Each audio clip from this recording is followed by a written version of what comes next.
और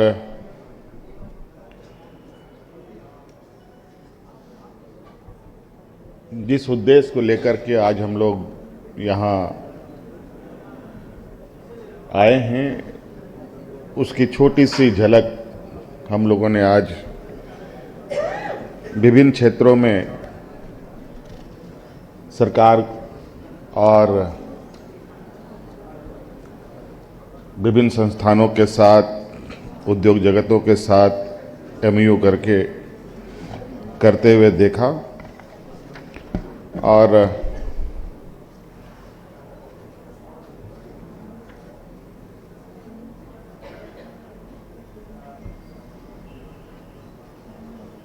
एक विचार था, एक सोच थी हमारी,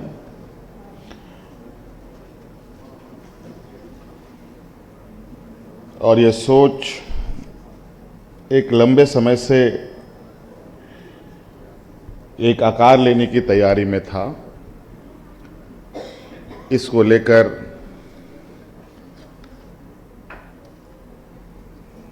विभिन्न समयों पर राष्ट्रीय अंतर्राष्ट्रीय स्तर पर हम लोगों ने बातों को पहुंचाया, और आज वो बातें लगभग मूल रूप लेते दिख रही है।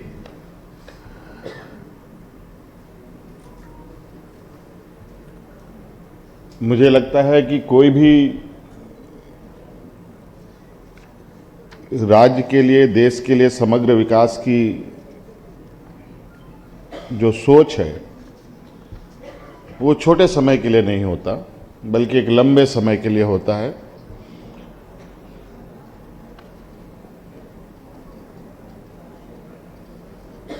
और हम लोग इसी सोच के साथ एक लॉन्ग टर्म पार्टनरशिप के विचारों के साथ आगे बढ़ने की पूरी प्रयास में हैं। और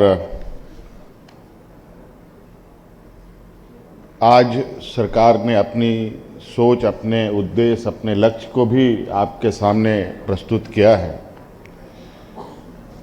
कई सारे पॉलिसीज, कई सारे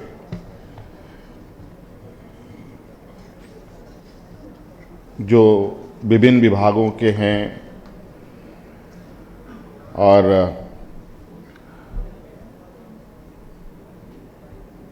कार्य क्षेत्र और उद्देश्य के बारे में आपको बताया है। कई ड्राफ्ट भी आप लोगों ने देखा है और कई सुझाव भी आप सब लोगों ने दिया है।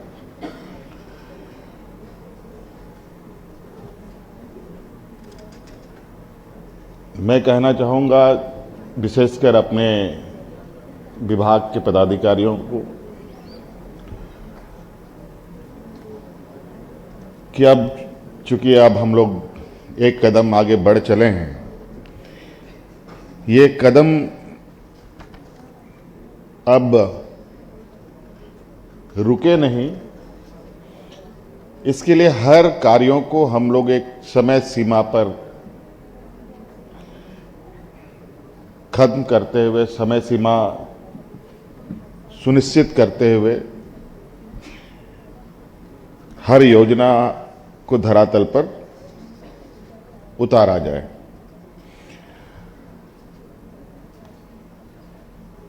और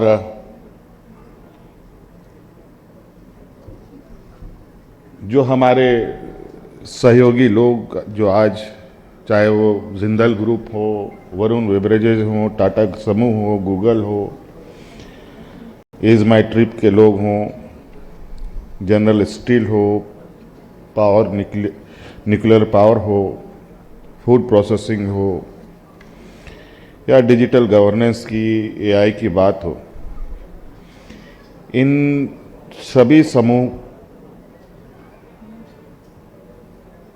के साथ कदम से कदम मिलाकर चलने की आवश्यकता है। और एक अपनी विश्वास और राज्य की जो बहुउद्देशीय सोच है वो अब दिखनी भी चाहिए।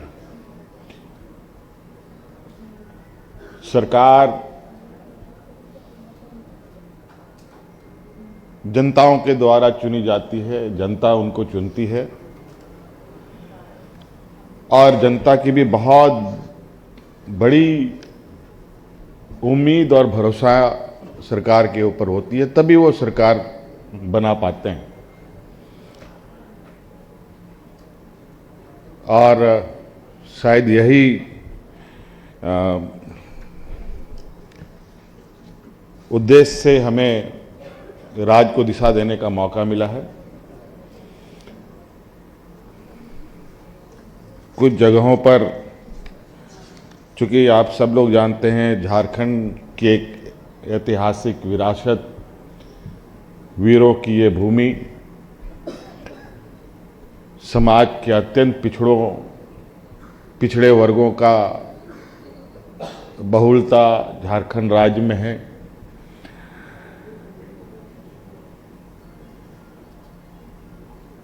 उसमें से कुछ जगहों पर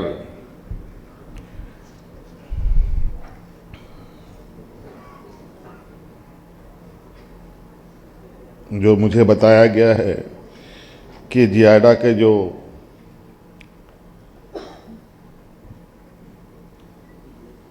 रेगुलेशंस हैं उसमें आदिवासी समूह को 25% का आरक्षण का प्रावधान रखा गया है।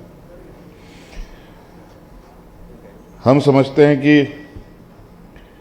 झारखंड की आत्मा हमारे आदिवासी समाज में बसती है।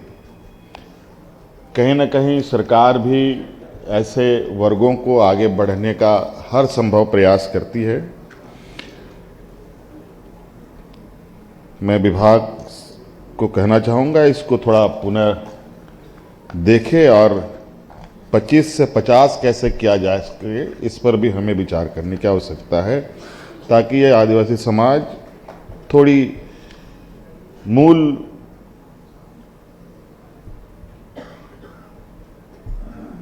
जो विकास के रास्ते हैं उससे वो जुड़ पाएं। कल भी हमने कहा था, क्योंकि हमारे राज्य में वर्तमान समय में हम मुख्य रूप से खनिज संपदाओं के इर्द गिर्द ही घूम रहे हैं। हमारी निर्भरता भी माइंस मिनरल्स पर अधिक है। अब इससे हमें अब निकलना है और हर हाल में हमें निकलना ही पड़ेगा।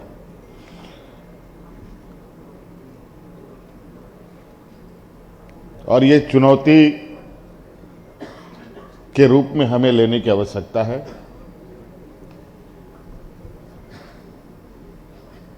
कि इससे हम इतर कैसे अपनी बौद्धिक क्षमता बढ़ा पाएं, कैसे नए क्रिएशंस हों, कैसे रिसर्च हों,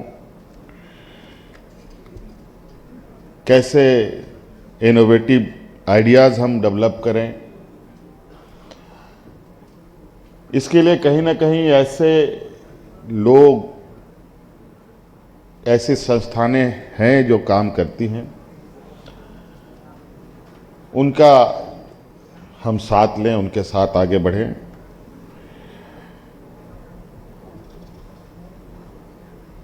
माइंड से लेके माइंड की ओर कन्वर्ट करने का जो हमने कल बात कहा है, आज उसका ही एक मूल रूप से मैं यही कहना चाहूँगा कि आज का जो ये एग्रीमेंट है, ये एग्रीमेंट नहीं बल्कि अचीवमेंट भी हो, और पॉलिसी नहीं पॉसिबिलिटीज़ भी हम इसे बनाएंगे।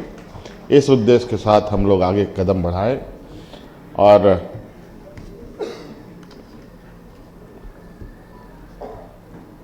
काफ़ी सारे लोगों ने मुझे अपनी जो जिस क्षेत्र के लोग हैं उन सभी एक्सपर्टों से मैं मिला। मुझे लगता है कि थोड़ा हम लोग कम्युनिकेशन में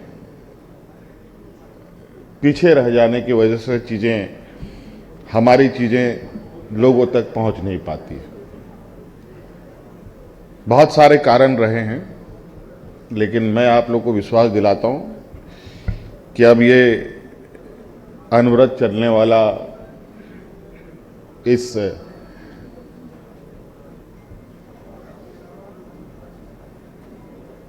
अथक विकास का जो ये सफ़र है, इसको हम सब मिलकर पूरा करेंगे और जो हमारी व्यवस्थाएं हैं उनको पूरी तरीके से आप लोगों के साथ और आप लोगों की आवश्यकताओं को पूरा करते हुए राज्य की जन आकांक्षाओं को हम मिलकर पूरा करेंगे और झारखंड का समग्र विकास में एक बड़ा कार्य में हम लोग लगेंगे।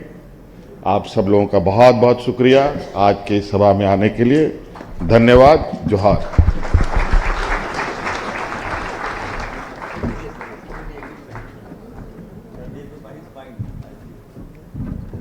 बहुत बहुत धन्यवाद। एक बार फिर से जोरदार तालियों के साथ हमारे लिए मुख्यमंत्री जी की शुभकामनाओं के लिए उनका धन्यवाद दें। ये अवसर हम सबको प्रदान किया है, आपका हम बहुत बहुत हृदय से धन्यवाद करते हैं, आभार प्रकट करते हैं। और ये 2 दिवसीय नेशनल स्टेक होल्डर्स कंसल्टेशन के अंतिम पड़ाव पर हम पहुंच चुके हैं और ऐसे में हम सब अब अपनी ओर से एक ऐसा स्मृति चिन्ह माननीय मुख्यमंत्री जी को सप्रेम भेंट करना चाहते हैं ताकि हमेशा ये 2 दिवसीय कार्यक्रम की जो स्मृतियां हैं वो माननीय मुख्यमंत्री जी के जहन में हमेशा बनी रहें। To keep these memorable moments inside your heart and soul, we are presenting memento. May I request honourable secretary industry Shri Arva Rajkamal sir to present memento to our honourable chief guest honourable chief minister Jharkhand Shri Hemant Soren ji. और तालियों की गूंज भी स्मृतियों में हमेशा बनी रहनी चाहिए। जोरदार तालियों के बीच हम ये स्मृति चिन्ह प्रदान कर रहे हैं। ये 2 days national stakeholders consultation की तमाम स्मृतियां आपके जहन में रहे, हम स्मृति चिन्ह प्रदान कर रहे हैं आपको। Ladies and gentlemen, with this, we come to the conclusion of this auspicious event. We extend our heartfelt gratitude to Honorable Chief Minister of Jharkhand, Shri Hemant Soren ji, and Honorable Minister, distinguished dignitaries, industry leaders, partner organizations, and our esteemed guests for their gracious presence. We also sincerely thank each one of you for joining us and witnessing this landmark occasion. Your presence has truly added the significance and success to this event. Thank you once again. Wish you a pleasant evening. Jai Hind. बहुत बहुत धन्यवाद माननीय मुख्यमंत्री जी का, बहुत बहुत धन्यवाद।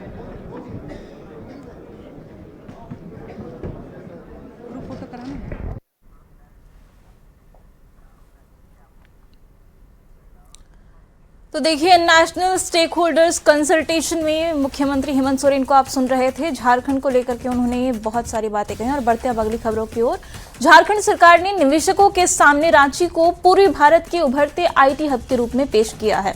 सरकार ने नया सराय स्थित आईएसएम के पास 101 एकड़ जमीन आईटी पार्क के लिए चिन्हित की है और इसी परियोजना के जरिए बड़े निवेशकों को आकर्षित करने की कोशिश भी की।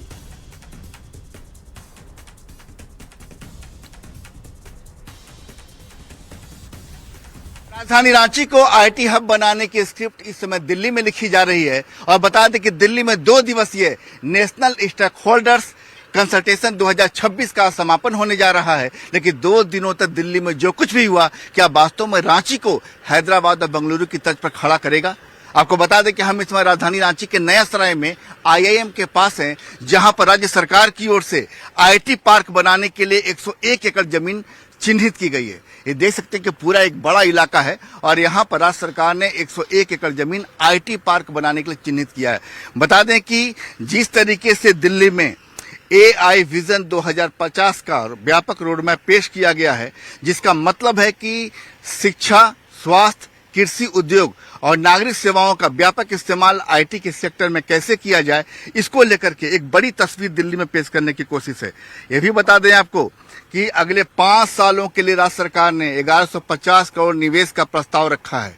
ये निवेश दरअसल किस तरीके से राज्य में डिजिटल परिवर्तन हो और आईटी पार्क किस तरीके से राज्य की तस्वीर विकास के हर आयाम को बदलने में कामयाब हो, उसको लेकर के ये आपको एक आईटी पार्क यहाँ पर जो है राज्य सरकार ने इसका चिन्हितीकरण किया है। लेकिन दिल्ली में इसको लेकर के एक कह सकते हैं कि जिस तरह के नेशनल स्टॉक होल्डर्स कंसल्टेशन 2026 का आयोजन किया गया, मतलब इन्वेस्टर्स को बुलाने की यहाँ पर कोशिश है। और राज्य सरकार की यह भी कोशिश है कि आईटी के सेक्टर में रांची जो है उसी तर्ज पर कामयाब हो जैसे आज बेंगलुरु और हैदराबाद है। कैमरामैन प्रभाकर के साथ संजय कुमार सिन्हा, न्यूज 18 रांची।